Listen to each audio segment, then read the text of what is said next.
IR spectroscopy के practical uses के अंदर हम पढ़ रहे हैं और एल्डिहाइड या उससे पहले के जो कैटेगरीज है वो हमने डिस्कस कर चुके हैं।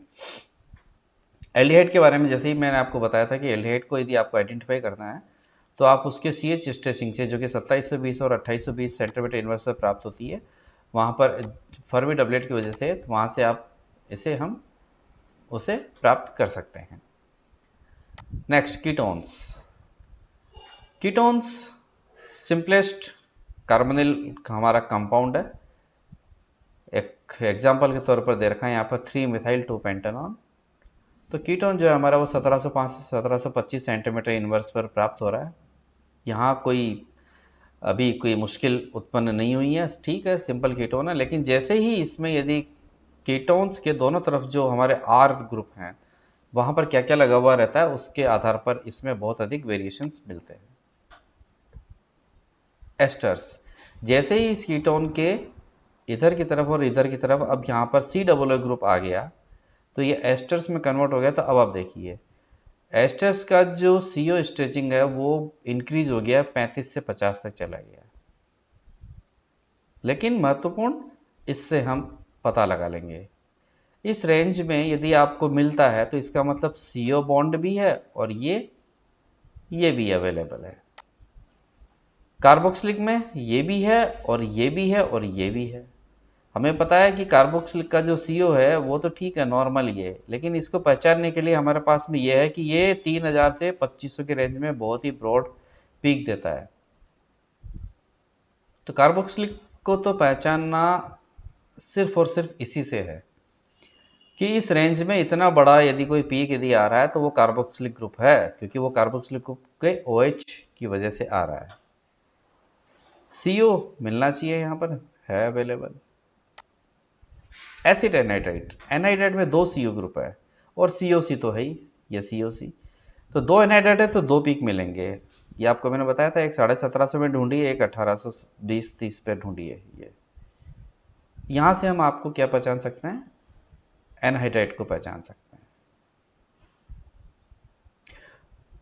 तो मैं एक बार आपको यहां पर रिकेप कर दूं कि हम इमीडिएटली आपको यदि पता लगाना है कि ये क्या है तो कहां से पता लगाना है। ये आप देखिए, एल्केन सिंपल सीएच स्ट्रेचिंग 2900 से 3000 पर देखनी है। एल्किन में आपको डबल बॉन्ड सीएच स्ट्रेचिंग देखनी है 3000 से 3100 के बीच में, और साथ में 1600 पर ये आपको यहाँ पर ये मिलेगा C double bond C. Alkynes में आपको टर्मिनल एल्काइंस के लिए देखना है ट्रिपल बॉन्ड सी एस, तो वो 3300 पर मिलेगा। यदि इंटरनल होगा तो वहां पर ये नहीं मिलेगा। फिर आपको एरोमेटिक्स पे आना है, तो एरोमेटिक्स पर आपको इनकी वजह से यहाँ पर आपको डबलेट मिलेंगे, ये 1500-1600 पर, और ये डबल बॉन्ड सी एस मिलेगा 3050 पर शोल्डर पीक के तौर पर। एरोमेटिक में आपको ऑर्थो मेटा पैरा को अलग करना है, तो ऑर्थो मेटा पैरा को ऑर्थो पे सिंगल, पैरा पे सिंगल, लेकिन मेटा में 3, और ऐसी प्रकार से मोनो में 2। लेकिन ऑर्थो का कम फ्रीक्वेंसी पर है तो पैरा का ज़्यादा फ्रीक्वेंसी पर है, तो यहाँ से डिफ्रेंशिएट कर सकते हैं।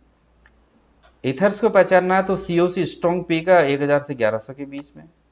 एल्कोहल्स को पहचानना है तो 3200-3400 के ऊपर ब्रॉड पीक देख लीजिए। एमीन्स को पहचानना है तो प्राइमरी एमीन्स में डब्ल्यू पीक, सेकेंडरी में आपको एक वी शेप पीक, ये सेकेंडरी एमीन में ये V shape peak.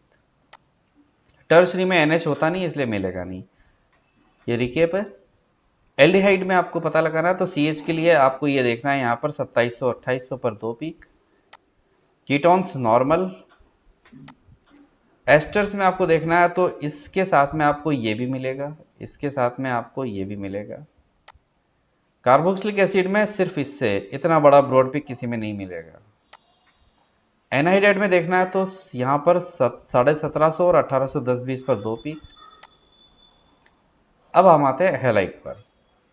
Acid halide ठीक है, आपको कार्बोनिल ग्रुप है यहाँ पर और Cl है, ये ज़्यादा हमारे लिए काम का नहीं है। एमाइड में हम देख सकते हैं CO है और NH है तो NH भी मिलेगा। हाँ, NH2 प्राइमरी है तो W पीक है यहाँ पर और CO मिलेगा। Nitro not so important, nitrile not so important.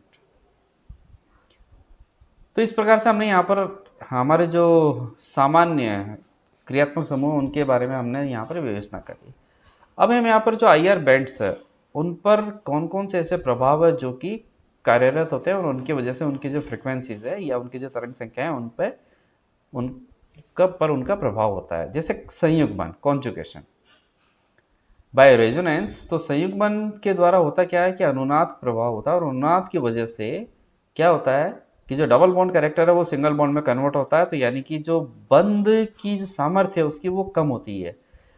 जब बंध की सामर्थ्य कम हो गई तो उसकी स्ट्रेंथ कम हो गई, तो जो एनर्जी है वो कम हो गई, एनर्जी कम हो गई तो आवृत्ति कम हो गई, तो तरंग संख्या कम हो गई। क्लियर? तो हम देख सकते हैं यहाँ पर कि ये जो हमारा डबल बॉन्ड है वो सिंगल डबल इसके संयुग्मन में है, डबल सिंगल डबल। क्लियर? लेकिन यहां पर क्या है, कॉन्जुगेशन नहीं है, डबल सिंगल सिंगल डबल।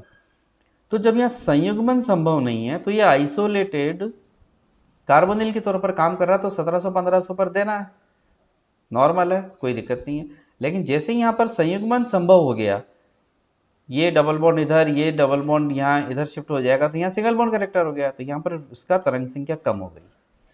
तो कॉन्जुगेशन की वजह से एक तो प्रभाव ये होता है। इसी प्रकार से हम देख सकते हैं कि ये हमने यहाँ पर दिखा रखा है कि conjugation will lower the observed IR frequency for a carbonyl रफली बाय 20 to 40 सेंटीमीटर इनवर्स। ठीक है, जैसे यहाँ पर ये COCH3 ग्रुप दे रखा है, तो इस CO पर इन X की वजह से होने वाले इफेक्ट को देखेंगे हम। CO यदि X NH2 है तो आप यहाँ देख सकते हो कि NH2 पर नाइट्रोजन पर जो लोन पेयर होता है वो लोन पेयर यहाँ अपना लोन पेयर देगा, फिर ये यहाँ देगा, फिर ये यहाँ देगा, फिर यहाँ देगा, तो कॉन्जुगेशन पूरा एक्सटेंडेड है, तो वेव नंबर कम हो गया। CH3 में कोई लोन पेयर नहीं है। क्लियर? तो जब लोन पेयर नहीं है तो इसका सिर्फ प्लस ही इंडक्टिव इफेक्ट काम कर रहा है, तो 1700 से कम तो है ही, लेकिन ये इधर की तरफ काम कर रहा है। क्लोरीन में यहां पर लोन पेयर है तो प्लस M इफेक्ट तो है ही, लेकिन क्लोरीन का माइनस आई इफेक्ट क्या है, नाइट्रोजन से ज्यादा है, इसीलिए इसका वेव नंबर कम है तो इसका वेव नंबर ज्यादा है। NO2 के अंदर लोन पेयर तो है, लेकिन यहां पर इसका जो इफेक्ट है माइनस M इफेक्ट होता है, इसीलिए इसमें CO जो फ्रीक्वेंसी है वो इतनी कम नहीं हुई। आप यहाँ देख सकते हैं कि NH2 यदि लगा हुआ तो किस प्रकार से NH2 लोन पेयर अपना यहाँ देता है, तो यहाँ डबल बॉन्ड आ गया, यहाँ वाला यहाँ डबल बॉन्ड, यहाँ वाला यहाँ डबल बॉन्ड, और ये कन्वर्ट हो गया इसमें। इसी प्रकार से यदि आप यहाँ देखोगे तो इन्होंने नाइट्रो ग्रुप ने ले लिया। क्लियर? तो इस आधार पर कॉन्जुगेशन के द्वारा हम यहाँ समझ सकते हैं कि किस प्रकार से जो फ्रिक्वेंसीज है या वेव नंबर है वो कम या ज्यादा हो जाता है। दूसरा प्रभाव यहाँ पर दे रखा है त्रिविमीय बाधा का।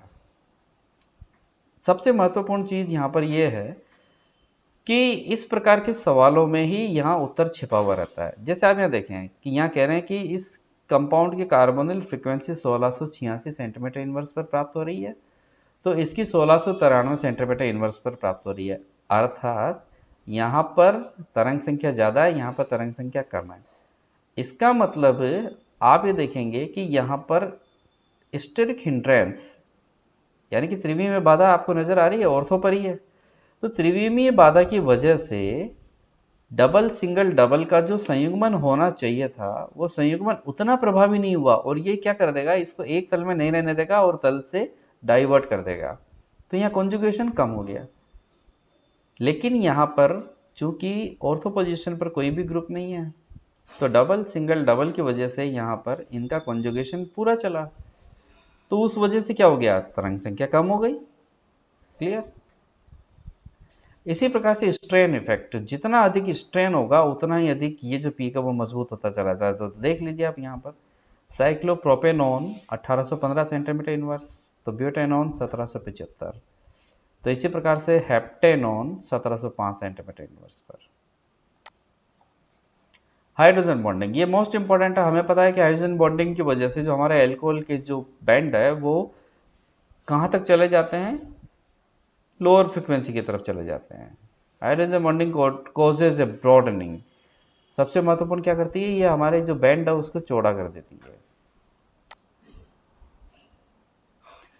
ओके फ्रेंड्स, यहाँ तक हमने माइक्रोवेव स्पेक्ट्रोस्कोपी और IR स्पेक्ट्रोस्कोपी से संबंधित पूर्ण विवेचना हम कर चुके हैं।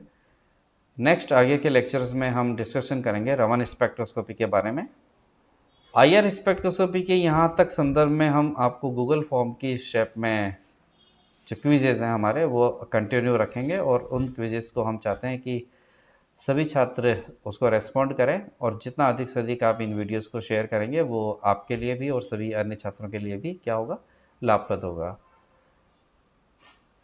किसी भी स्टूडेंट्स को यहाँ तक यदि समझने में या कुछ पूछना हो तो आप मुझे मेरे व्हाट्सएप पर मैसेज करके भेज सकते हैं। नेक्स्ट लेक्चर में हम डिस्कस करेंगे रमन स्पेक्ट्रोस्कोपी के बारे में। Thank you.